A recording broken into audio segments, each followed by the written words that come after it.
Hai guys, aku tuh paling nggak suka helm full face. Yang pertama itu karena berat, yang kedua pandangan sempit, yang ketiga itu norak-norak ya modelnya. Tapi kalau arai gitu ya bisa dipertimbangkan lah ya. Tapi pada akhirnya aku harus beli helm full face guys. Loh, emang kenapa aku harus beli helm full face? Jadi kan aku tuh suka motovlogging ya, ngerekam waktu di jalan gitu sama GoPro aku tempelin ke helm. Selama ini aku pakai helm half face, jadi GoPro-nya itu aku tancapin ke visor. Otomatis kalau aku buka visor, kameranya tuh jadi ngadep ke langit dong. Jadi akhirnya aku beli yang full face. Tapi full face yang tak beli ini itu mengatasi semua masalah-masalah yang tak sebutin tadi itu guys. Ini adalah JP Rocker.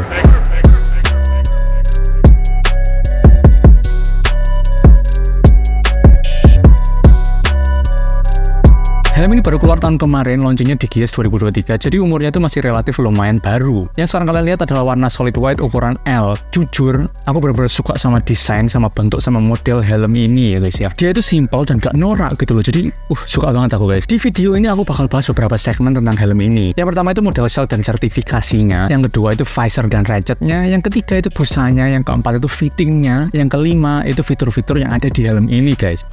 Oke, yang pertama kita masuk ke model helmnya, model shellnya dan sertifikasinya. Material yang digunakan ini adalah ABS dan catnya, kualitas catnya sendiri itu menurutku lumayan bagus. Bentuk helm ini sendiri, mungkin ini kalau udah nyadar, ini mirip banget sama salah satu helm pabrikan luar, yaitu Bell Bullet. Cukup mirip dengan Bell Bullet, tapi menurutku ada beberapa bagian yang membuat JP Rocker ini lebih modern, lebih terlihat modern daripada Bell Bullet itu. Tapi yang jelas, kedua helm itu tidak bisa dibandingkan ya, karena yang satu under 1 juta, yang satu over 5 juta, tergantung motif. Bentuk shellnya helm ini itu benar-benar yang aku cari selama ini di helm full face. Jadi dia itu nggak norak modelnya dan juga nggak terlalu polos, nggak terlalu cuman bunter tok gitu. Ada aksen-aksen yang membuat dia itu masih terlihat modern walaupun dia itu stylenya retro. Apalagi di bagian shellnya di depan sini dan belakang sini itu adalah lakukan ke dalam dan bikin dia itu lebih kayak terlihat nggak cuman polos gitu aja gitu loh. Yang harus kalian ketahui tentang shell helm ini adalah shellnya ini tergolong cukup gede, apalagi untuk helm retro ya. Ini ukurannya kurang lebih sama kayak helm-helm yang modern sekarang tapi mungkin lebih kecil dikit. Tapi tergolong cukup gede gitu guys. Bandingan helm ini atau rivalnya bisa jadi itu Zeus ZS816. Sama-sama retro, tapi ZS816 itu kayaknya shellnya lebih kecil dikit daripada si JP Rocker ini. Untuk sertifikasinya sendiri udah nggak usah khawatir, SNI udah ada di emboss ke helmnya dan juga DOT. Jadi untuk masalah sertifikasi udah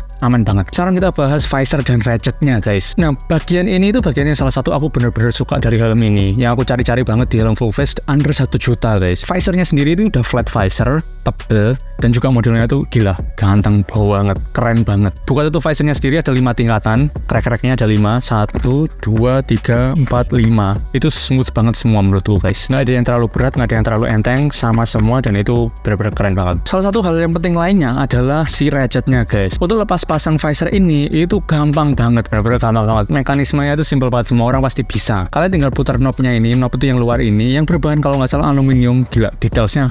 Oke banget JP Rocker ini. Berbahan aluminium atau besi ini kalian tinggal putar sampai lepas dan ya cuman itu, visornya langsung lepas habis itu. Untuk pasangnya lagi itu simple banget juga. Ini ada 4 bagian, knob luar, pengunci, visornya, dan dalamnya itu ratchet utamanya. Jadi tinggal susun itu aja terus diputar-putar lagi selesai. Udah gitu aja. Sesimpel itu lepas pasang visornya guys. Berikutnya busa. Busa ini sangat penting ya dalam pemilihan helm ya, dalam faktor pemilihan helm. Busa yang di sini tuh ada 3 bagian yang bisa dilepas. Pipi kanan kiri, sini sama crown yaitu atas kepala kalian. Itu semua bisa dilepas, jadi kalian kalau mau nyuci itu gampang banget ya. Bahan busanya atau kain terluar busanya yang nempel sama pipi kita itu menurutku nggak sehalus sama helmku sebelumnya. Aku sebelumnya pakai Kaede Kyoto, kalian tahu kan sehalus apa Kaede Kyoto. Ini lebih kasar dikit, tapi disebut jenis busanya ini itu hypoallergic. Hypoallergic sendiri itu artinya dia itu nggak menimbulkan alergi gitu guys. Tapi setelah aku pakai helm ini beberapa minggu, aku benar-benar ngerasain gimana feel busanya. Itu aku nggak ngerasain kasar-kasar di pipi, itu nggak ada guys. Benar-benar ya kerasa lembut-lembut aja sih, aman-aman aja. Kalau kalian tanya apakah posisi busanya pas di kuping dan pipi, jawabannya iya. Kuping itu benar-benar masuk slot kupingnya dan pipi itu busanya nekannya itu dari pipi ke bawah. Jadi pas banget,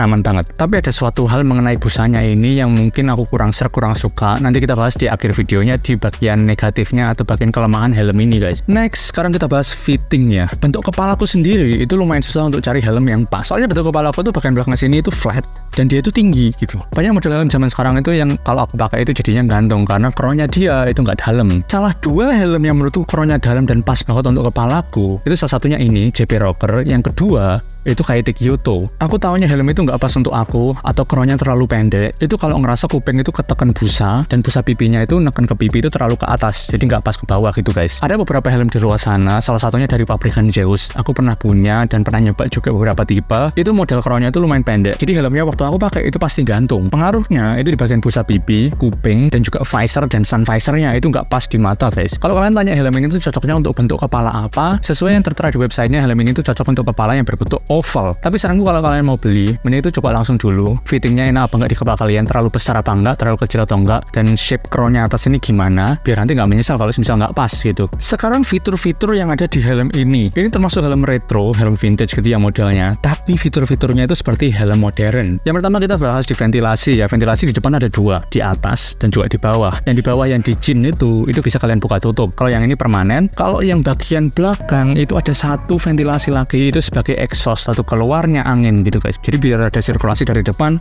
keluar ke belakang. Fitur yang kedua adalah helm ini intercom ready. Jadi di kanan kiri kuping kalian di dalam helmnya itu ada slot speaker intercomnya. Di depan slot speaker intercomnya itu ada kayak semacam kain yang dilapisi busa tipis untuk menghindari biar kuping kalian itu nggak bergesekan langsung sama speakernya. Itu menurutku desain yang bagus banget, yang udah matang banget dipikirnya. Jadi helm ini itu udah oke banget menurutku guys, gila. Kemudian strap helm ini itu udah menggunakan double D-ring. Double D-ringnya itu nggak sembarang double D-ring. Detailnya itu keren banget. Jadi bagian besinya itu warnanya merah anodized gitu. Gila, keren banget. Terus biasanya kan kliknya itu plastik. Double D-ring kan ada kliknya itu biasanya plastik. Ini itu besi yang bermagnet. Jadi benar-benar tinggal klik gitu aja pakai magnetnya, beres. Yang terakhir, helm ini tuh udah glasses free. Jadi untuk kalian yang pakai kacamata kayak aku, itu tenang aja, ini nggak bakal nyakitin kuping kalian. Jadi di sebelah kanan kiri sini itu udah ada kayak slotnya sendiri untuk kacamata. Jadi lepas pasang kacamata itu gampang banget dan juga nyaman banget. Kita sudah bahas beberapa hal positif tentang helm ini. Sekarang kita bahas negatifnya atau kekurangannya. Yang pertama yang langsung aku lihat waktu